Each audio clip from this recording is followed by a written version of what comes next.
চট্টগ্রাম বন্দরে আসা আমদানি পণ্যবাহী কন্টেইনারে 18% খালাস হয় বেসরকারি 19 আইসিডিতে। তবে তারা বর্তমানে খালাস করা 38 ধরনের পণ্যের সাথে আরও 29 প্রকার পণ্য খালাস করতে চায়।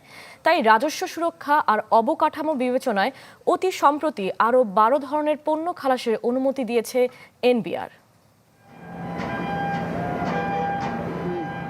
চট্টগ্রাম বন্দরে মাসে পণ্যভর্তি যে 1,30,000 থেকে 40,000 একক কন্টেইনার আসে, তার মধ্যে 80 থেকে 85,000 খালাস হয় বন্দর থেকেই।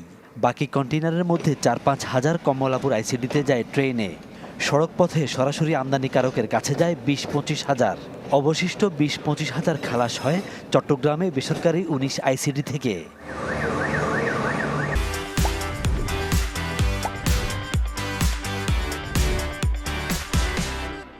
আইসিডি মালিকদের সংগঠন বিগডা বলে আসছে, তাদের কাছ থেকে এখন খালাস নেওয়া হচ্ছে বন্দরে আসা মোট কন্টেইনারজাত পণ্যের 18%। তবে তাদের সক্ষমতা আছে 50% খালাসের।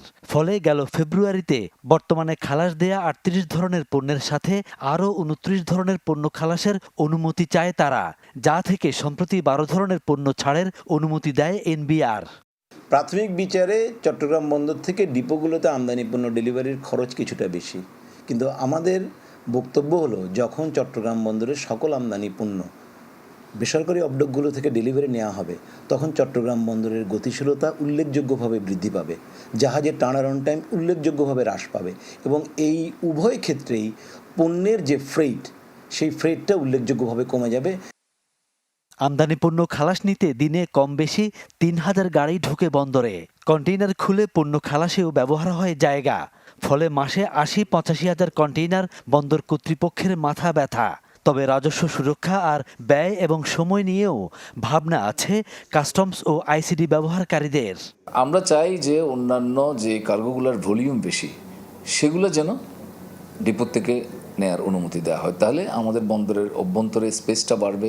এনবিআরকে যখন আমরা চিঠি দিচ্ছি পণ্য চালান অন্তর্ভুক্ত করার জন্য, এনবিআর আসলে রাজস্ব ঝুঁকির বিষয়টি এবং একই সাথে স্টোরেজ ক্যাপাসিটির বিষয়টি মাথায় রেখেই সিদ্ধান্ত দিচ্ছে। প্রাইভেট আইসিডিগুলো যদি সক্ষমতা বাড়াতে পারে, তারা যদি তাদের কমপ্লায়েন্স ঠিক করতে পারে, তাহলে তারা যদি বন্দরের ইম্পোর্ট কার্গোগুলি হ্যান্ডেল করার উদ্যোগ নেয়, সেটাকে অবশ্যই আমরা স্বাগত জানাবো। তারা যদি এটা হ্যান্ডেল করতে না পারে, তাহলে আমাদের এক্সপোর্ট ইম্পোর্ট দুটাই সমানভাবে এটা ক্ষতিগ্রস্ত হবে।